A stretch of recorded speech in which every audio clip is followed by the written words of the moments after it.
ধন্যবাদ সকল বন্ধুদের। তো বন্ধুরা, আশা করি ভালো আছেন সবাই। আজকে আমি প্রতিদিনের মতন অন্যরকম একটি পাওয়ারফুল ভিডিও নিয়ে আপনাদের সামনে হাজির হলাম। আজকে যে বিষয়টা নিয়ে আপনাদের সাথে আলোচনা করব অত্যন্ত গুরুত্বপূর্ণ একটি বিষয়। এই বিষয়ে নিয়ে আমি একটা ভিডিও দিয়েছি। এত সময় ভিডিও থাম্বনেল দেখে আপনারা বুঝতে পেরেছেন আজকে যে কি বিষয়টা নিয়ে আলোচনা করব। ঠিকই বুঝতে পেরেছেন। আমি আজকে আলোচনা করব গুপ্তধন জাগ্রত করার একটি মন্ত্র দেব। ব্যাপারটা হলো, আপনি গুপ্তধন তুলতে যাবেন, গুপ্তধন জাগ্রত করতে হয়। গুপ্তধন যদি আপনি জাগ্রত করতে না পারেন, আপনি তুলবেন কিভাবে? তাকে জাগ্রত করতে হয়, শোধন করতে হয়। বেশ অনেক মন্ত্র এখানে প্রয়োজন, অনেক ক্ষেত্রে প্রয়োজন। আপনি একটা মন্ত্র দিয়েই গুপ্তধন আপনি তুলতে পারবেন। আপনাকে গুপ্তধন তোলার মন্ত্র দিলাম, গুপ্তধন জাগ্রত করার মন্ত্র আপনাকে দেওয়া হয়নি। আপনার সেই গুপ্তধন আপনি খেতে পারবেন না, জাগ্রত পারবেন না। মানে জাগ্রত না করলে সঠিক রূপ আসবে না, সঠিক মালের চেহারাটা আসবে না সামনে। এই মন্ত্র যদি না থাকে আপনার কাছে, এই মন্ত্র দিয়ে কী করবেন? গুপ্তধন আপনি জাগ্রত করবেন। পাওয়ারফুল মন্ত্র। এই মন্ত্র দিয়ে কাজ করার সাথে সাথে আপনি সুফল পাবেন, কাজে কোনো ভুল নেই। তো বন্ধুরা, আশা করি কথা বুঝতে পেরেছেন। তাই কথা বাড়াবো না, মূল আলোচনায় চলে যাব। মূল আলোচনা চলে যাওয়ার আগে সকলের কাছে একটি অনুরোধ করব, যারা এখনও আমার চ্যানেলটি সাবস্ক্রাইব করেননি, অবশ্যই চ্যানেলটি সাবস্ক্রাইব করুন, পাশে থাকা বেল আইকনটি বাজে নোটিফিকেশন করে দিন, যাতে আমি নতুন ভিডিও আপলোড করার সাথে সাথে সবার আগে আপনার কাছে যাই।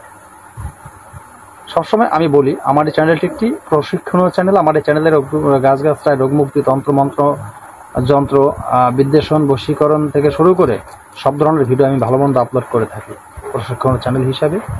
তাই আমার চ্যানেলের সাথে আপনার যুক্ত থাকলে আমার চ্যানেল থেকে শিক্ষাবিদ্যা নিয়ে ভালো একজন কবিরাজ হতে পারবেন। তো বন্ধুরা, এই মন্ত্রটি আমি কণ্ঠস্থ একবার বলে দিব, তারপরেই আপনাদের এই মন্ত্র কার্যকারিতা নিয়মগুলো বলে দেব। নিয়মটি হলো, মন্ত্রটি সর্বপ্রথম ধীরে ধীরে বলবো যাতে আপনাদের বুঝতে সুবিধা হয়। একবার ধীরে বলবো। মন্ত্রটি হলো, সাপটে সাপটে বলি, আবার বলছি, সাপটে সাপটে বালি যার নেই কান কুণ্ডলি, পরুণ পাটের শাড়ি, শিব অজ্ঞা পেয়ে গরুল দিলেন ছো, পদ্মাবতীর ডাকে মাল ছম ছম ছম, আমল, আবারও বলছি কথাটা, মাল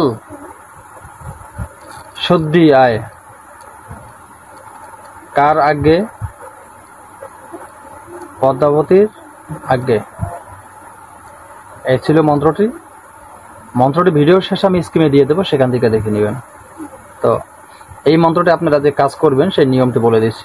নিয়মটি হলো, আপনি মন্ত্রটি যে কোনো আমাবস্যা, মনে রাখবেন, যেই কোনো আমাবস্যার রাত্রে নিজে খুব সুন্দরভাবে পাক পবিত্র হয়ে পরিষ্কার কাপড় পরিধান করে উত্তর দিকে মুখ করে বসবেন। নির্জন একটি ঘরে বসবেন। তো নির্জন একটি ঘরে উত্তর দিকে মুখ করে বসবেন। পবিত্র আসনে অবশ্যই আপনি আগরবাতি, মোমের বাতি এটা তো জ্বালাবেন, ধূপ জ্বালাবেন, ঠিক আছে?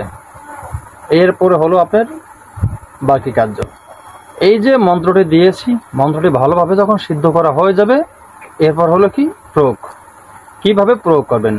যেখানে সন্দেহ হয়, যেখানে আপনার কি হবে, সন্দেহ হবে যে এখানে গুপ্তধন থাকতে পারে, তো সেখানে কি করবেন? কিছু বালি সহ ওইখানের কিছু বালি সহ তো সংগ্রহ করে আনবেন সন্দেহ জায়গার। তারপরে এই পাওয়ারফুল আজকে যে মন্ত্র দিয়েছি, এই মন্ত্রটি পাঠ করতে করতে বালিতে একটা ফু দিবেন। এইভাবে 7টা ফু দিবে, ওই জায়গায় ছিটিয়ে দিবেন। তখন গুপ্তধন মাল জাগ্রত হবে। আর তারপরে অন্য মন্ত্র পরে কাজ করিবেন। শুনেছেন তো, এখানে ভয়ের কিছু নেই, ডরের কিছু নেই। কোন মন্ত্র পরে কাজ করিবেন সেই মন্ত্রগুলি কিন্তু একের পর এক আমি সব দিয়ে যাচ্ছি। আশা করি আমার ভিডিওর সাথে যদি যুক্ত থাকেন, আমার ভিডিওর থেকে আপনার শিক্ষা বেঁধে নিয়ে ভালো ভালো কাজ করতে পারবেন। ধন্যবাদ সবাইকে বন্ধুরা, নতুন ভিডিও নিয়ে আসার আগ পর্যন্ত সকলে ভালো থাকবেন। আল্লাহ হাফেজ।